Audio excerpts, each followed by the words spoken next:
So what I tell everyone, Ek, is that this is a video of an audio podcast. So I try to reset the expectation because I was starting to get people complaining about this and that, like, well, your video show should do this, and I'm just like, well, I had known that, I wouldn't have worn this bear suit, Tom. You're like, why am I? Yeah, what am I doing here? Because if we get to the level of the Patreon where we can afford to get like some graphics, some lower thirds, stuff like that, then we'll do all those things that people are suggesting. So, I'll wear a bear suit if you get to 20,000. And a bear suit. Yes. Will be made available and shipped to Ek for any future appearances. Hey, thanks for doing this, man. I appreciate it. Anytime. I love this show. Cool, man. Well, let's anybody who knows, Ek does Hockey Buzz. That's his life, and they're in the throes of the Stanley Cup playoffs right now.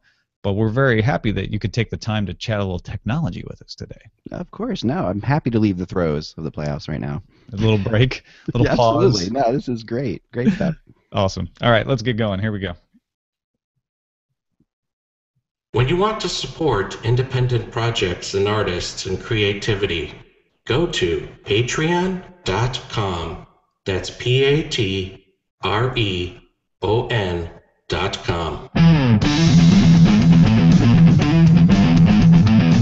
This is the Daily Tech News for Wednesday, May 7th, 2014. I'm Tom Merritt. Joining me today is Eklund, founder and CEO of HockeyBuzz.com, back on the show. Thanks for joining us, Ek, especially in the middle of Stanley Cup playoffs. Anytime, Tom. You know, the Stanley Cup playoffs, Gary Bettman's putting them on hold for this, so we're good to go. Thank you, Mr. Bettman. We appreciate that. You have some sway with him. That's pretty impressive. Yeah, I do, you know. Let's take a look at the headlines.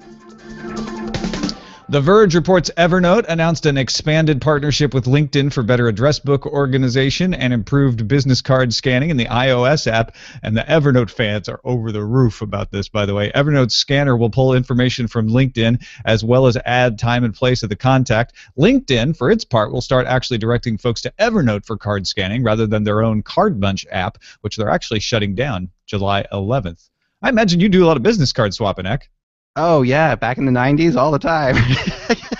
I don't know. I don't remember the last time someone gave me a business card. Is that right? Like, nobody does this anymore. That's the thing. I mean, and LinkedIn, sorry, it's just perfect that it would be LinkedIn, too, who does this. Yeah, I do get the partnership. I'm a big Evernote fan, on the other hand. But, yeah, can't remember, honestly, the last business card that was handed to me. I don't know. See, I still do them at conferences. People always want business cards. And swap them around, and then I'm always like searching around. I'm like, oh, I don't know if I've restocked or ever ordered any or things like that.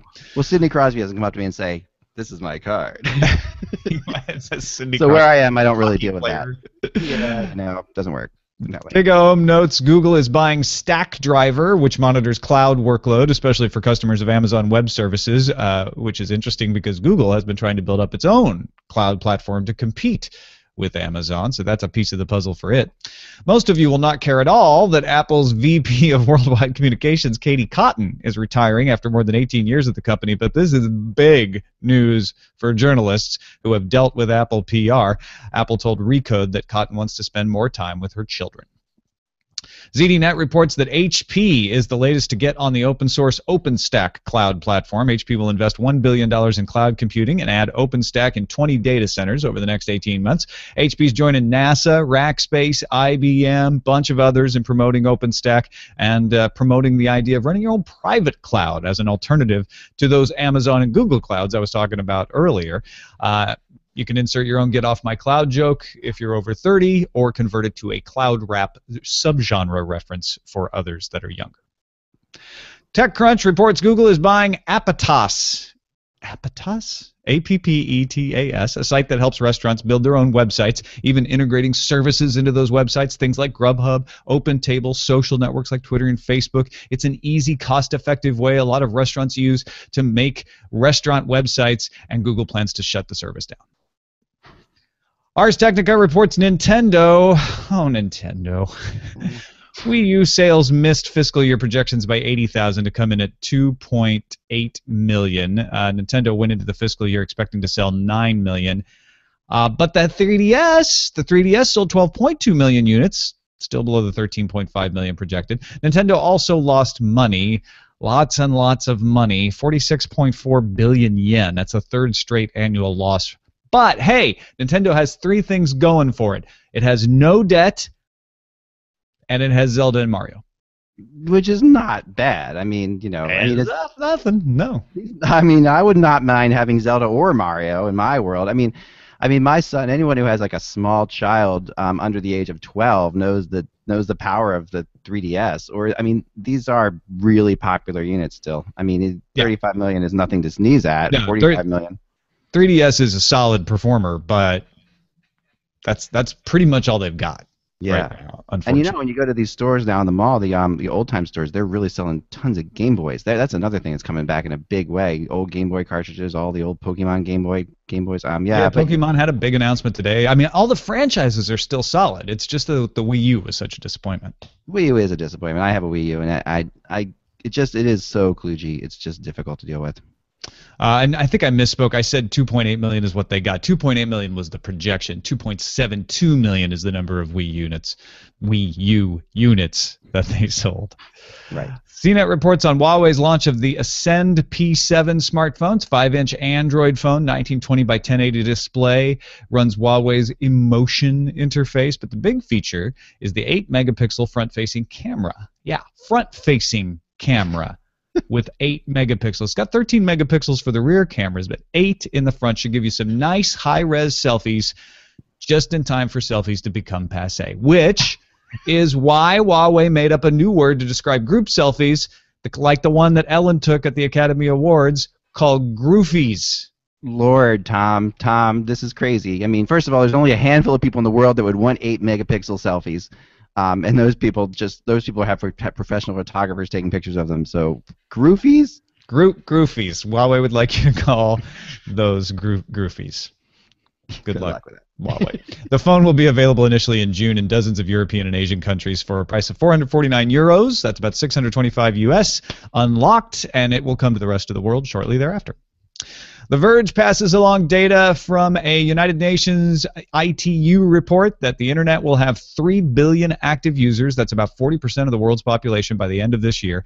Active means they actually used the Internet once within a 3-month period, not just had access to it. 3 out of 4 people in Europe will be using the Internet by the end of the year. That's 2 out of 3 in the Americas, 1 in 3 in Asia and the Pacific, and in Africa, 1 in 5 people will be online by the end of the year. Mobile phone subscriptions should reach 7 billion by the end of the year, and that's mobile phone, not internet phone. Mobile internet subscriptions should be up to about 2.3 billion by then. Here's a new compelling reason for 3D printers: makeup. And Gadget reports Mink was demonstrated by Grace Choi at TechCrunch Disrupt.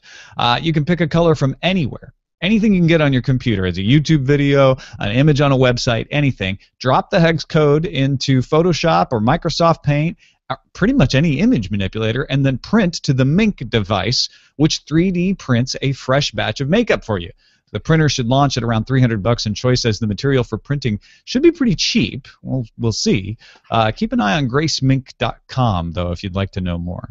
So I misunderstood this because I thought you would lay underneath the extruder and the makeup would be slowly dripped onto you at incredibly hot levels. And I thought that was a bad idea just from having a 3D printer. But now I realize what's going to happen is when my wife wants her lipstick, I'm going to be leveling the 3D printer top to get it at make sure.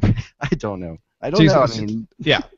I want a new shade, but it's gonna be like color printers. Like, honey, I need to print my lipstick, but we're out of green. You know, we need to get a new green cartridge. Oh gosh, I got to get another green cartridge. It just seems like another thing to do. It seems like that lipstick printer is always out of materials. That would be really cool. I bet somebody's gonna hack this thing to print right on your face, and then there's no question. I mean, that would be awful, god awful painful, Tom. If you ever played around with a 3D printer and had one of those things fall on your hand, you don't want your face under there. That's just That's permanent. That's called tattooing. That's what that is. Two. Well, that's the next red. IO9 reports on a team led by Mark Vogelberger at MIT using a network of supercomputers to create the Illustris simulation, which models how the universe expands, how galaxies are formed, and the mechanics of how stars and black holes are formed. It's one of the great ways that they can test current cosmological theories. Also, it looks freaking amazing, and the results of the simulation will be detailed in an article in Nature coming out tomorrow. You can see it in action and find out more about it at their website, illustris-project.org. Yeah, this is just all I have to say about it is wow. Awesome. Yeah, you could lose half a day or more just looking at this thing. It's incredible. Time now for some news from you. These are things submitted to our subreddit, dailytechnewsshow.reddit.com. Some of the things in the main part of the headlines are submitted there as well, but I like to highlight these particular ones because it's usually stuff I didn't see otherwise, or they're getting a lot of votes. spsheridan had our top story on the subreddit today. Boy Genius report that Al Franken, my friends, has made a video promoting a website called noslowlane.com. The U.S. Senator is trying to rally opposition to those FCC regulations you've been hearing about that would allow commercially reasonable traffic prioritization. He uses Google Video versus YouTube as an example of the open internet working to make a scrappy up-and-comer defeat a behemoth incumbent, because Google Video, if you remember, kind of sucked, and YouTube was better, and so then Google bought YouTube and killed Google Video, and YouTube might have never got off the ground, Al Franken argues, if it had to pay commercially reasonable video rates to a bunch of ISPs. Yeah, he makes a good point. He definitely makes a good point, and being a provider of content like you are, this definitely freaks me out for sure, and it should freak people out who do this, and people and future people who will do this, which is going to be a lot of folks, you know. So we live in a creative world. This is the wrong way to go. Got a technology review article about venture capitalists. We're going to talk about that in a little bit too. TM204 pointed out that App.net has good news. They're profitable and self-sustaining thanks to paid subscriptions for the social network. App.net will continue to operate normally on an indefinite basis. It all sounds good unless you're an employee, because they're getting rid of all their employees. That's the bad news. App.net cannot have any full-time employees, including their founders. Their founders are no longer going to be paid by App.net. They're going to get by with contractors, and they're going to be open sourcing a large percentage of the App.net code base. A lot of people are self-sustaining without employees, Tom. A lot of companies become very self-sustaining without But then employees. they lose the product. See, App.net's clever that way. Yeah. Yeah. Techie Noob gave us the Verge story that Russia's president signed a law requiring any blogger with more than 3,000 readers to register with the Roskomnadzor, Russia's media agency. The law covers microblogs and social networks as well. So if I were Russian, I would have to register because I've got more than 3,000 followers. Registered writers will be responsible for fact-checking. They're forbidden from harming the reputation of a person or group or hiding or falsifying information, quote, of general interest. Writers will also be required to publish their surname, initials, and email address. It's one of those things that starts off like, okay, that makes sense. Sure, they should be accountable like all other writers, you know, and then you get to the falsifying information of general interest, and you realize that could be just about anything. And yeah, that's real trouble. And Russia doesn't exactly have a great track record, so yeah, this is pretty terrible. MikePKennedy submitted the Verge story that the U.S. Navy announced the Navy e-reader device, abbreviated, as you might have guessed, as NERD. Navy e-reader device. It's an e-ink tablet that doesn't have any internet, doesn't have any removable storage. You can't add or delete things. It comes preloaded with 300 books that will never change. And that's because the Navy doesn't allow devices like iPads that have cameras or emit signals that could be detected. But it's a way to give you a tablet on a submarine without having to risk any detection. If there was ever a doubt that NERD was cool, the Navy now is using it as an acronym. I mean, that's come a long way since I was a kid. I don't know. There's only 300 titles selected by the Navy library, and it's called NERD. It's like they're trying to get people to not use it. Exactly. I don't know. All right, that's a look at the headlines. Thank you, headlines. Time for our plug of the day. In the newspaper business, they call this an advancer. We got some advanced knowledge. Did you know that every Thursday, our very own Molly Wood, well, ours in our hearts anyway, has a big article/video combo in the New York Times. If you didn't know that, well, we're going to tell you now. Check out all of her excellent videos and columns at nytimes.com/machine learning. You can also read her breaking blog posts at nytimes.com/bits. Jenny tested out a bunch of the links in an incognito window to make sure they're free, but you could subscribe to the digital version of the paper to tell them that you want to keep Molly Wood hired and paid and all of that. Check it out, nytimes.com/bits and nytimes.com/machine learning. That's Molly's column. All right, Eck, let's talk a little bit about those fast lanes that Senator Franken was talking about. Technology Review did an article saying there are already venture capitalists saying that they are not as excited about investing in certain types of startups because of the potential cost of a fast lane. Brad Burnham, managing partner at Union Square Ventures, says his firm will now stay away from startups working on video and media businesses and also avoid investing in payment systems for mobile wallets, which require ultra-fast transaction times in order to make sense. He says, quote, "This is a bad scene for innovation in those areas." So it's already having a braking effect and hasn't even been implemented yet. Gillis Cashman, a managing partner at MC Partners in Boston, who funds broadband providers, has the opposite view, says, look, this makes sense. We've got to charge extra to big content providers because, quote, carriers have to spend a lot of money upgrading networks and pushing fiber deeper into their networks. If you keep reading the Technology Review article, though, Rob Ferris, a research director at the Berkman Center for Internet Society at Harvard, notes that broadband providers have typically had very high profit margins. That's pretty well documented. And he says you can't credibly argue that consumers aren't paying enough for access to maintain higher bandwidth services, especially because increasing capacity, we like to think it means tearing up the roads and laying fiber. A lot of times the fiber's already laid. It's just hooking up a house to fiber, or sometimes you don't even need to lay new cables at all. It's just adding more capacity at an interconnect and adding a little bit of connectivity or upgrading hardware or the software that runs that hardware. So he's like, they want to exaggerate the cost and make everything sound like it's laying new cable. As somebody who works on the internet, as I do, I'm curious what your take about this whole controversy has been. It's many-folded, but to start with what you just said there, which I really think is fascinating, is the fact that what does any of this cost? We still don't have any idea once the fiber's laid, what any of it costs, and they've been trying to make it cost something for a long time, and this feels like more of that to a degree. It reminds me of, when I was dating my wife and she was living in Sunnyvale, California. We spent $350 a month on phone bills, and then a year later we could get $19.99 unlimited phone. It's crazy. So that's the one part of it that really does bother me. As a content provider, though, like yourself, I definitely could see us being squashed by bigger companies or having to play the game, which reminds me of the record industry again. When I was in that. So that kind of messes me up too, because the wonderful thing about the internet is that we don't have to go through a middle person to get to the viewer or the reader. And that's important, and that is why we have this great diversification of the internet. Otherwise we wouldn't have it. And it reminds me of these guys feel like the record industry to me, trying to grab onto it.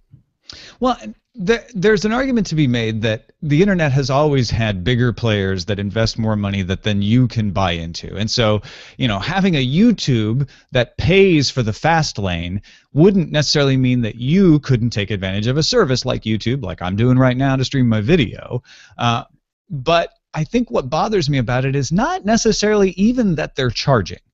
I don't like that. I feel like it's not the way the internet's supposed to work. And so when I start thinking, well, then why is it happening? If that's not the way the internet's really supposed to work, if it's supposed to balance out better than that, there's a couple things in my mind. One is the thing that I've harped on for weeks and weeks and weeks, which is we don't have any competition. We can't go across the street to 5 other providers and say, okay, which of you guys isn't charging for a fast lane, which means that I'll get access to all of these great innovative services that this other company is clamping down on. It's trying to turn it into cable television, where maybe not everybody has access to all the good video feeds, right? If we had competition, then I feel like that would work itself out. But the other part of it is, I feel like this is a temporary situation Remember, the internet is not telecommunications. It's not routing a call from one person to another. It's constant traffic. And I think the reason Netflix hired a BitTorrent expert, or at least advertised that they were hiring a BitTorrent expert, wasn't so much to be a thumb in the nose in the face of Comcast, but a real reaction to the idea that, well, if we're going to have to start paying for fast lane access, we might want to look at alternative forms of distribution. And actually, I think that's a natural reaction of the internet, is to say, like, let's find a more efficient way to distribute traffic. And I think that maybe over time we may find that the internet continues to send traffic in both ways as it evolves. Right now, we're kind of imbalanced in that a lot of traffic is going in one direction, at least in this little corner. That's great. I completely agree with you on that one. It's definitely the case that we're imbalanced at this point, and that the way they're thinking about it is very imbalanced. And the way they're thinking about it suits them. So you're right about the fact that the internet, by its nature, is an innovative situation where people will try to find ways around where we will find ways, and people will just literally hack through this, perhaps, into, that's the other option, right? That they'll never be able to control it. No matter how hard they try, no matter how much they want to build their business model, they won't be able to control it. And that's the hope for me, and I kind of firmly believe that could happen, just from talking to people that I know that know more than I do about how the internet works, that there will be ways around this. Yeah. And we'll figure it out. And the other thing is, it won't even necessarily be Netflix figuring out a ways around it. It may be us getting new devices that send more information out. More and more average users are getting devices that do upload. And the ISPs are all built on this idea that we're the ones getting all the traffic. Well, if they push that too far, and all of a sudden the landscape changes and their customers are sending up traffic, then the transit providers and the Netflixes of the world are going to start going, well, now you got, under your own logic, I guess you got to pay us for a fast lane for your customers. And that brings me to the LG fridge article that was in the BBC today. I talked about it on the morning stream today. It's a home chat appliance where you can send text messages using the Line app to a refrigerator, a washing machine, and an oven. The refrigerator is the one that makes the most sense, I guess, which is a wide-angle camera, so you can look at the shelves while you're at the grocery store and find out, like, oh, are we actually out of peas? I don't see any there. But then the washing machine, it's like you can remote start it and get real-time updates, but I don't really care other than I'm done. I mean, the oven's just a pain in the neck to deal with. You know that. I mean, you don't want to be texting the oven. The oven just doesn't know what the hell it's talking about. The refrigerator just ignores everything I say. Yeah. It's not going to go get the fish sticks out of the freezer and put them in itself. Right. I mean, the refrigerator just never. I mean, I can see that now. If I tend to text out to my wife, and it frightens me that I feel this way, but then she doesn't text me back, and in at 15 minutes, I'm like, is she alive? That just messes me up. So now if the refrigerator's not texting me, I'm at the market. What's wrong with the fridge? I just don't want that stress. I don't want that. Obviously, more of the upload that I'm talking about will be cloud services and backups and stuff, but there are going to be things like this happening. Yeah. I don't know that this is the one that's going to take off, but you were pointing out Astro Teller, head of Google X, was given a keynote at Disrupt New York earlier this week, and oddly enough, for a guy who's working on special projects involving self-driving cars and stuff at Google, he was saying we actually need less technology. It was interesting. First of all, Astro Teller is an awesome name for what he does. There's no question about that. But what he said is, we're excited about how technology can be used to get technology out of the way. And that's the kind of thing that, it makes a lot of sense. And having spent time with friends on an Amish farm in Pennsylvania, I love getting technology out of the way. For as much as I love technology, but if that is really getting technology out of the way, Google Glasses is not getting technology out of the way, and I think we're far off from getting technology out of the way. I just don't get I get the concept of it, and I think it's wonderful, but I think it's so far away that it's hard for me to perceptualize. Getting technology away doesn't mean not using technology either. Right, I thought that was the key to it. He pointed out that our anti-lock brake systems, which are on the predominance of cars now, don't actually work the way we think they work. You don't press a pedal and it applies the brakes. You press a pedal and it sends a signal to a mini robot that applies the brakes. He's like, that's technology, but it's out of the way. We don't think about it. It just happens, and it And works. that's awesome. And that's awesome. And I completely agree with that. Wearables, though, are hard to imagine ever getting out of the way for me. Like, that's and so I know he worked, he's doing this while he's talking with Google Glasses as he's giving the speech, and that technology is not out of the way. As I'm looking at him, and I have Google Glass myself, but as I'm looking at him, I can't help but realize this is a man wearing Google Glass, which I like the idea of it, but I don't know if it's ever going to be a product because it got to start somewhere, right? Maybe it's not. Right. Maybe it doesn't end up being glass. Maybe it ends up being something else. But what they learn there leads to yes. some And other. I think that that's great. And I think that the fact that they are thinking about this is wonderful. That they're thinking we got to get technology out of the way, because we do have to get technology out of the way. There's no question about it. Yeah, because these fridges, these are still technology in the way. Like, I have to tell the fridge everything I have in there for it to actually know, like, if things are expired and all of that sort of thing. That's not getting technology out of the way. The fridge that can actually just know everything without me doing anything, and then send me a text message that shows up on my implanted smart retina in my eyes and says buy eggs while I'm at the store, and I'm like, oh right, I got to buy eggs. That's technology getting out of the way. Right. And I think any of us who love getting the products first, like I do or you do, we all like these things. We really understand this because we've all been at the beach or whatever showing people something, and then they're just like, wow, that's really complicated. Well, no, it's not. You just do this and then it does this for you. All you have to do is, We've all been in that boat, right? And people don't really start using it until it just really works. And but we like to be I love to be on the testing of that, but I know what that feels like when you just can't get this to link to that, and you're just, that's in the way. All right, let's take a quick look at the calendar. Today is World Password Day, a day dedicated to promoting the use of strong passwords, the creation of good habits when it comes to choosing passwords. You may want to change up some passwords today, so you can find out more about that at net-security.org. Also, tomorrow, May 8th, we've got Q1 earnings coming from NVIDIA and Priceline. Kingsoft subsidiary Cheetah Mobile files for an IPO on the New York Stock Exchange to raise $300 million tomorrow. And here's some breaking good news about calendars. Only took 90 minutes to fund the Kickstarter to bring upcoming.org back to life. Do you remember Upcoming? The terrific arts and tech calendar site? Yahoo bought it back in 2005 and then kind of ignored it and sunsetted it in 2007. Finally, Yahoo allowed Andy Bio, the site's original creator, to buy back the domain, and then today, 90 minutes afterwards, he launched the Kickstarter, and it was funded. Jenny writes up the calendar each day, is very happy about this. So yay! Yay to upcoming.org. Good stuff. Awesome. Yeah. Our pick of the day comes from noted Google fan Vance McAllister. He's been in the audience, I think, from the Buzz Out Loud days. He says, as you might guess, my pick is a Google app, but one that tends to fly under the radar despite doing one simple thing very well. Although I am a dedicated Evernote user, he says, I have been finding myself using Keep more and more without any overlap. Whereas Evernote is my digital file cabinet, I use Keep as digital Post-it notes. It's fast and easy to pull up on a phone or computer to jot down a name, a number, create a quick list, or anything that I need to save for later. Then, just like a Post-it note, that information is usually used and discarded. Anything important enough to keep still goes into Evernote, but I'm not cluttering Evernote up with these small temporary bits and pieces. The Keep interface on Android and iOS is clean, simple, and attractive, and there's even a standalone Chrome app for Windows and Mac, in addition to the web interface. Since it's free and available on every platform, I encourage folks to give it a go.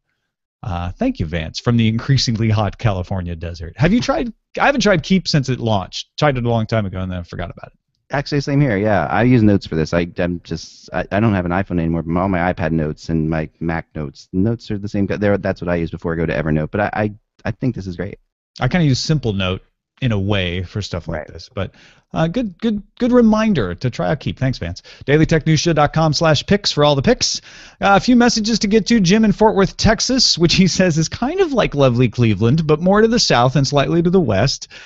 Says, on the subject of Chrome OS devices, I've been selling Windows 8 devices at Office Depot since it came out, and man, nothing has pushed the adoption of Android tablets and Chromebooks like Windows 8. They're impossible to screw up, immune as Linux to malware, which is not to say they're entirely immune, but they're very, they're better. Dead simple to use, and especially if the owner has an Android phone, easily integrated into their tech universe. Just download Google Chrome on your current machine, take it for a test drive. It all works the same. For the more advanced user, a full Linux install can be side-loaded for more complex tasks. So if you're 30-ish and get together with your siblings next holiday and the subject of Dad's Windows XP machine comes up, consider carefully who wants to be Dad's tech support for Windows 8 and get a Chromebook or a Mac. I'm just hoping that there will be a 17-inch machine to take the place of my 3-year-old Toshiba running Debian before mechanical failure. I do have to say this, Tom, about this, because it's funny that he says this, because we have, on the show that I do, the Hockey Buzzcast that I do, we have a guy, Kevin Allen, who's the USA Today hockey writer, and he's the head of the Professional Hockey Writers Association, and he's been around for a long time, and he's part of what I call the Cranky Hockey Writers group.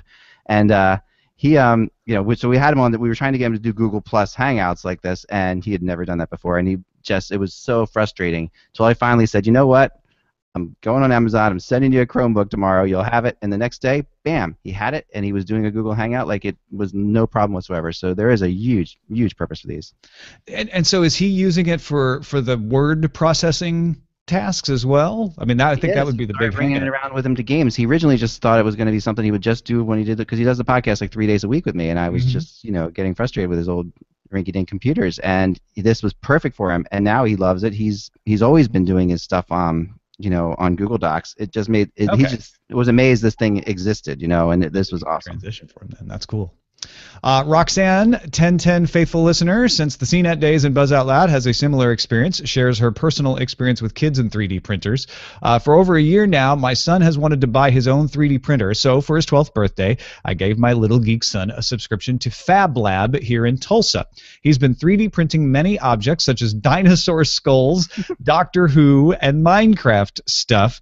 When his private school got a grant approved and received several 3D printers from MakerBot, his computer teacher had them talk to him and find out what kids use it for and how. Open source files from others and also sharing his own designs. This made him gain a lot of confidence. Additionally, in addition to having fun. By the way, he has also been coding for a little while in order to make plugins for Minecraft videos and his server, so that he's an example of young kids learning to code just like they were learned to write and spell. So he's both those things. He's the guy who's been coding since he was 6 and building things since he was 6. That's cool. Yeah, Roxanne had the same exact situation happen to me with my son in the 3D printer. And we took the 3D printer to Career Day, and I just showed the kids, this is sort of, I'm not really a technology person, but they said bring the 3D printer.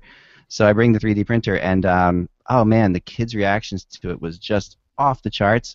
And even though you're only making like a comb or what my son uses it for is to make Lego parts that he needs for building, which is really cool. Like, think about that when we were kids. You needed that 2-piece blue piece or whatever. Yeah. You might be able to order it if your parents wanted to go through the trouble, but yeah. He can make that, that to me that's a great use for a 3D printer. So yeah, kids really love it. Definitely. Alan Char wrote in also, said, hey, I'm a software engineer, and I've never been interested in hardware or the Makerverse, but I can testify to the wave of hardware hackers among kids, at least anecdotally. My cousin's high school-age son has been entering robot competitions since grade school, and my 10-year-old nephew entered his first competition as part of a team that came in 3rd place. Even the popularity of Minecraft, although it's software, seems to fill the same kind of interest, that building of things. The generation that will build our eventual robot overlords is just growing up now. Yeah, that's what's going to happen. Absolutely. No question about it. The Pokemon Minecraft build is really cool too, by the way. Check that out. That's really fun. Really fun. Thank you, Alan Char, for that. And thank you, Ek. HockeyBuzz.com. Folks, if you're at all interested in hockey, check it out. Follow Ek on Twitter. It's twitter.com/Eklund, E-K-L-U-N-D. Anything else to let folks know about before we let you go? We do a Buzzcast now. We actually are doing video podcasts. We're in the 20th video podcast now that we've done, and we're loving it. It's Monday through Friday. You can check our YouTube channel, so just look for Hockey Buzz on YouTube. And you can find it there, and it's a lot of it's having a great time with it. I've learned a lot from watching you over the years and everybody else. So I'm really loving enjoying doing it, and it's becoming more and more comfortable all the time. So check that out. Thanks, man. It's great to have you on today. Appreciate you taking the time. Anytime. Don't forget, patrons, we thank you as well. Patreon.com/AceDetect, or an easier to remember URL, bit.ly/helpdtns. 3,907. We're almost to 4,000 patrons. Folks who said, hey, you know what? I want to make sure this show does well, keeps going and keeps improving. And the more people we get, the more things we can do. So thank you very much for your support. We really, really appreciate it. Don't forget you can have a voice in what stories we cover, whether you can afford to give it the Patreon or not, at our subreddit, dailytechnewsshow.reddit.com. You can email us. Our feedback address is feedback@dailytechnewsshow.com. You can give us a call, leave us a voicemail, 512-59-DAILY. That's 512-593-2459. And listen to the show live at 4:30 p.m. Eastern, 1:30 p.m. Pacific on mobile.alphageekradio.com. And you can visit our website for all these links at dailytechnewsshow.com. We'll be back tomorrow with Dan Patterson as our guest. See you then. This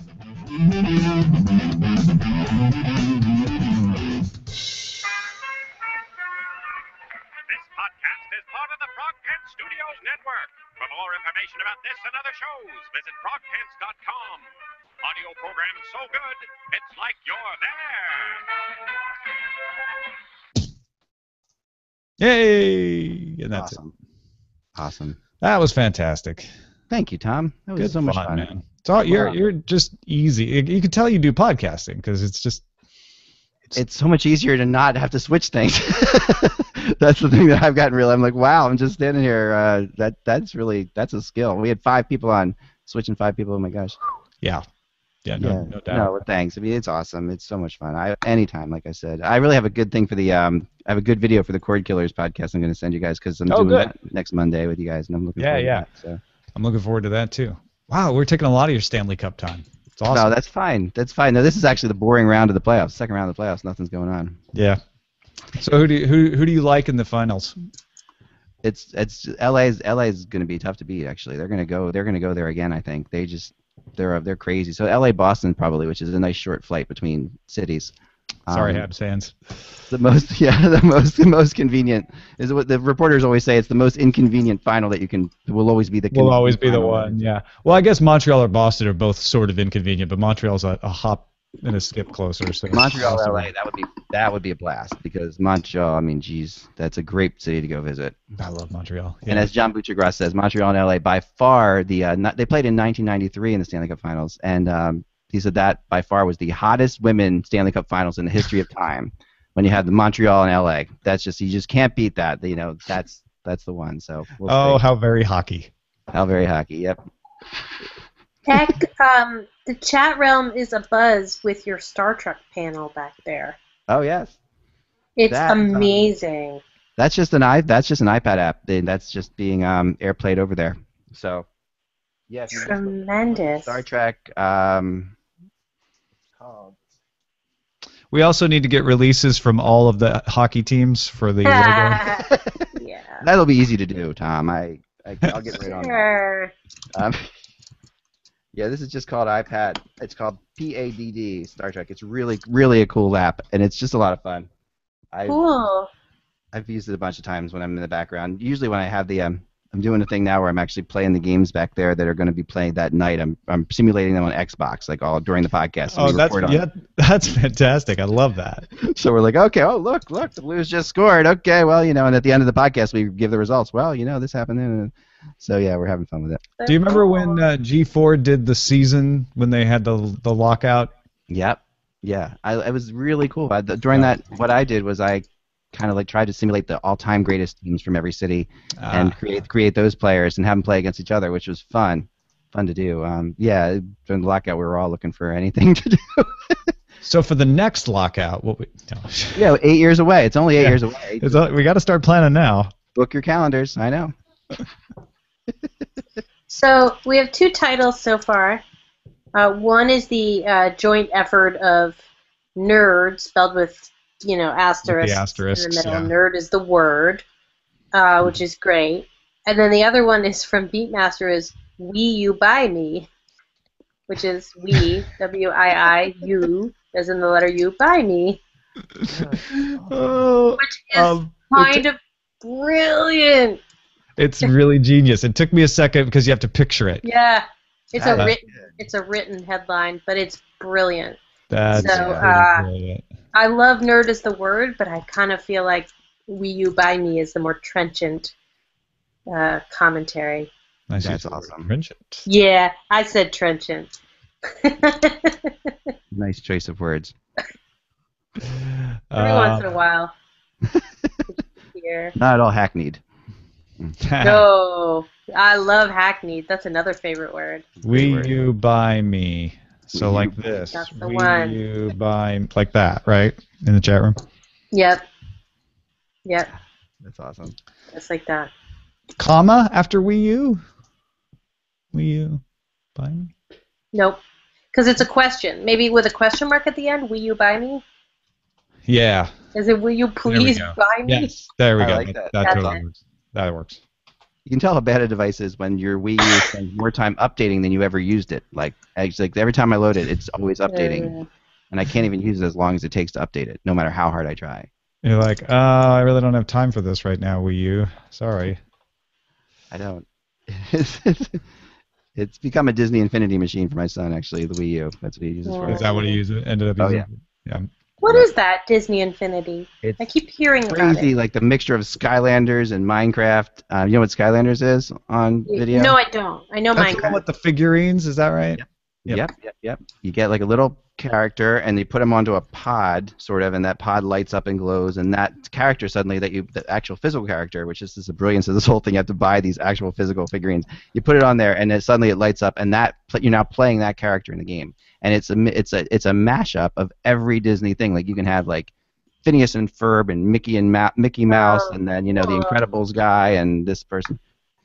It's a lot of fun, actually. It's really well done, I have to admit, for Disney. They did a good job with it. But it's definitely a money-making scam. Extravaganza, yeah. Yeah, because you have to keep buying the characters when they come out. Yeah, that's. Can we discuss how? Yeah. Can we discuss how excited I am about upcoming.org? I noticed. Yeah. I was like, breaking news. Because it's nice. Like, I love that site. I noticed several other people in the chat room backing you up, like being excited as well. So you're not alone. That was a big deal site when you were a news journalist trying to figure out what in the what was coming up. I remember it was all there. Yeah. Definitely. And then it was ruined by a company that shall go unnamed. Even though we named them. Named them. Well, it's in the public record, but there's no need to beat up on them in the post-show. We could, though. Hell. No, I'm just kidding. Bunch of yahoos. Nothing's stopping us. I beat them. Well, actually, there's one very long piece of paper that I signed stopping you from doing too much. Yeah, for sure. Yeah. I understand. Where I have to smile and say, "Tuti-do."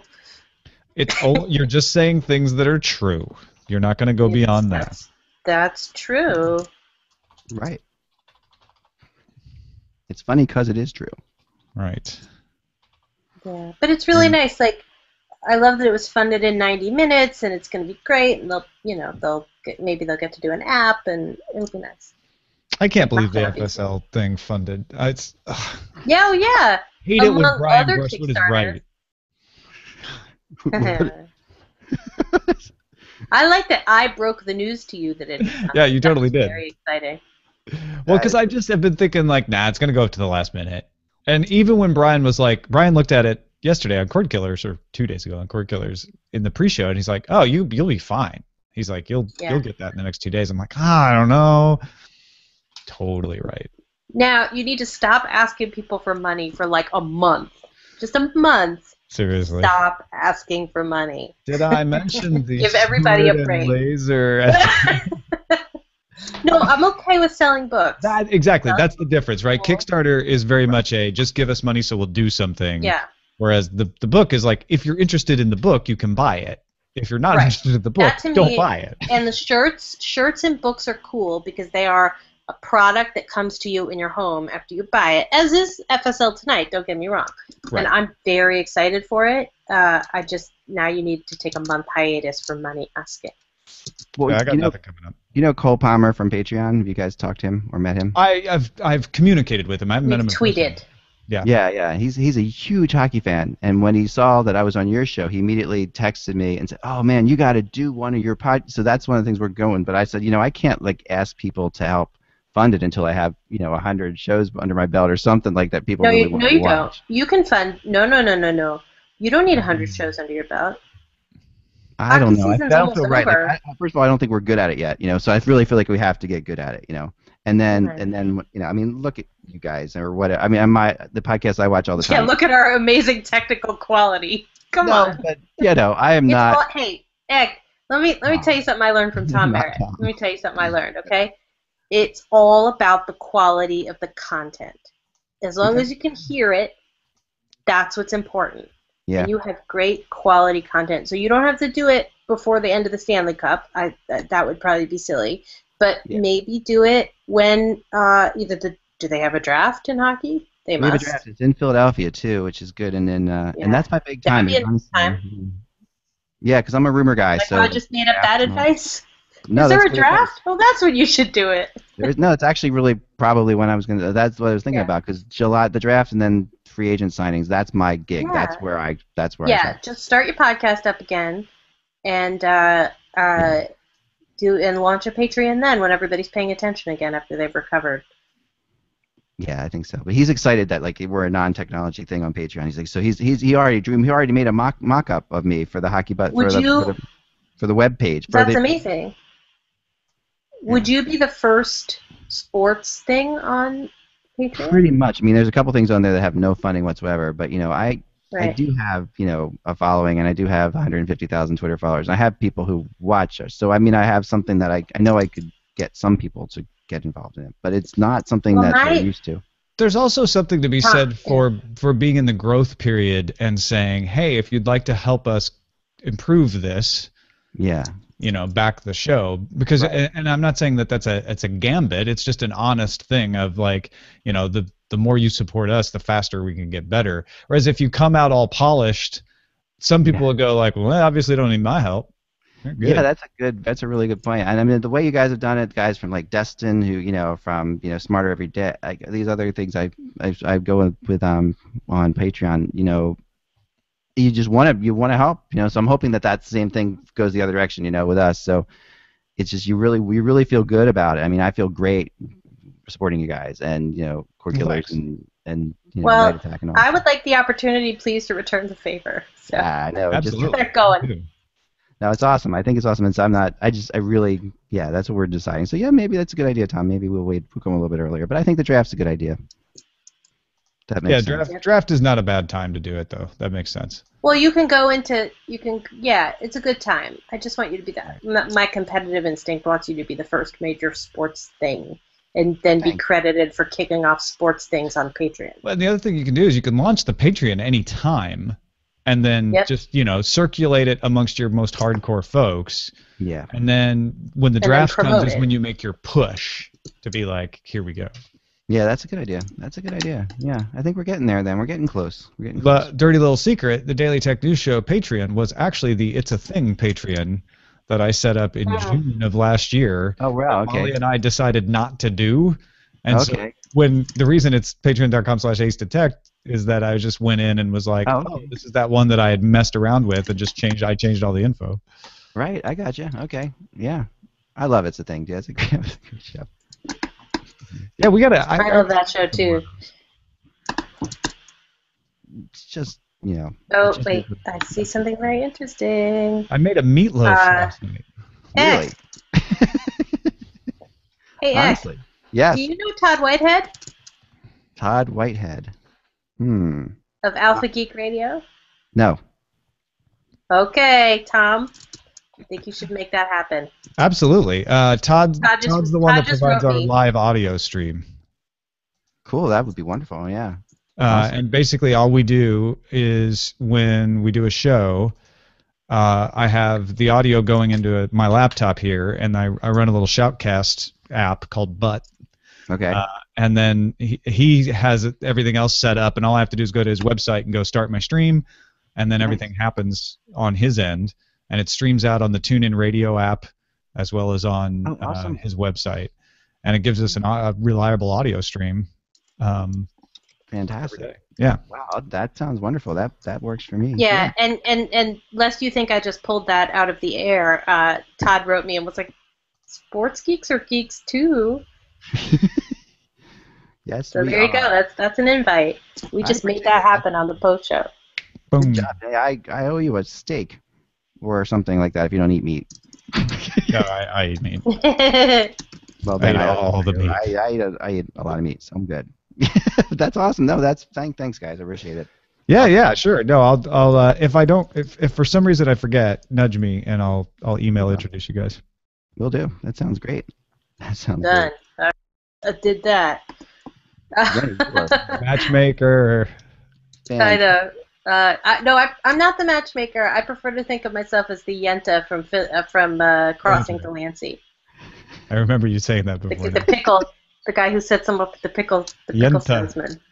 That's a great movie. I love that movie. Yep. Underrated. Amy Irving and that really nice super Jewish guy who was the pickle guy whose name I can't remember.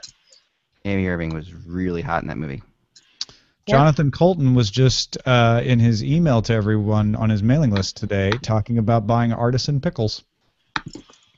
Oh yeah, we just bought artisan pickles at the farmers market in Hollywood. They're spicy bread and butter pickles. They were maybe the most delicious thing I've ever tasted.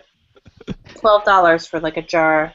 This is artisan, not artist and pickles, right? Like I was confused with what the heck. No, this was artisan pickles. I believe if I read it right, it was artisan, not artist. Not buying artist and pickles. All right, good. I was confused. I'm hoping now. Sorry, I just went to a weird place. All right, cool. Yeah, Matt and I do a thing now days where after we go to the farmer's market, we don't want to cook a big Sunday meal, but we have lots of amazing TV to watch. So we buy all these little jars of things, and like they sell Gravlax at our farmer's market, and we just put out one giant plate of nibbledy bits and dips and things, and just nibble through Game of Thrones and Mad Men. It's great. It's great. And then we eat little farmer's market ice creams at the end of the night. I'm a big fan of that. We have so many farmer's markets in this town. There's one every day. Yeah. There's one in every single day in a different area. The Mar Vista Farmers Market on Sunday. Then there's another one that's not too far, the Santa Monica one. Wow. Uh-huh. I wouldn't expect that. I mean, in Pennsylvania, we've got the Amish, so we've got farmers markets all over the place. Yeah. And the Amish, who are surprisingly tech savvy for what you would think with Amish people, but they are they actually because like cell phones and certain things are allowed with them now, that weren't allowed before. But yeah, there's definitely I remember in the farmers market, I took a picture of one of the Amish guys selling potato chips baked in lard, because that's the only way to bake potato chips in lard. That's right. Which is really odd. I mean, just gonna kill you. Freaking but amazing. It's a great way. Speaking of lard, but he was on his cell phone, selling things. I was like, Did you guys, Tom? Did you talk about lardo yet on It's a Thing? I don't think so. Have you people are now using basically this beautifully made lard instead of butter? They do it at a Wolfgang Puck restaurant in Vegas, among almost every other high-end place, and it is stunningly good. Lardo. Lardo. I think it's better when you say lardo. That really sounds like something from The Simpsons, doesn't it? Like when you think about it. Yep. It does. It absolutely does. But I would eat lard-baked potato chips in a hot second. Oh, they are phenomenal, and the Amish make them just incredibly well. They just, who knows what's in their lard. Yes. But they really, we have some good Amish, shoe-fly pie farmers markets around here. Can't beat. Hopefully I have prevented the podcast from screwing up. What happened? Oh, I did that thing where I added the album art before it was done exporting from Audacity, which meant that I uploaded a 20-minute version instead of a 30-minute version. You just be quiet. And someone's going too fast. The mantra for the day for everyone we know is just slow down. Just slow down. Yeah, the daily news show that needs to be out as fast as possible if it's going to maintain its relevance. So just slow down. Just slow down. It's okay. They'll wait for you. The world will wait, Tom. See, I feel that way about things like Cord Killers and Kirky. No, I know. It takes this another is a 10 daily minutes. technology show. This one is the one that I get all. And then you're talking about artists and pickles. And we threw you with a lard. I know. I will say that I am the most guilty in the post show of taking it so far away from technology so quickly. Oh, the post show, that's fine though. That's totally fine. It's just pickles sound really good right now. dinner time here, guys. It's like that's definitely ready for that. I'm ready for that one. Beef tallow is the best thing for fries. Beef. I'm a big French fry and mayonnaise guy. I myself. I mean, that is like the Belgium thing. That is definitely good. Hell yeah! Especially when you can get like specialty mayonnaise. That's got exactly. flavors. Wasabi mayonnaise, like wasabi mayonnaise and fries. In a hot second. It's freaking crazy. Chipotle mayonnaise. Yeah, that's really good. On that note, now I'm the hungry. Small Batch Artisan podcast is going to stop broadcasting. Say goodbye, everybody. Goodbye, everybody.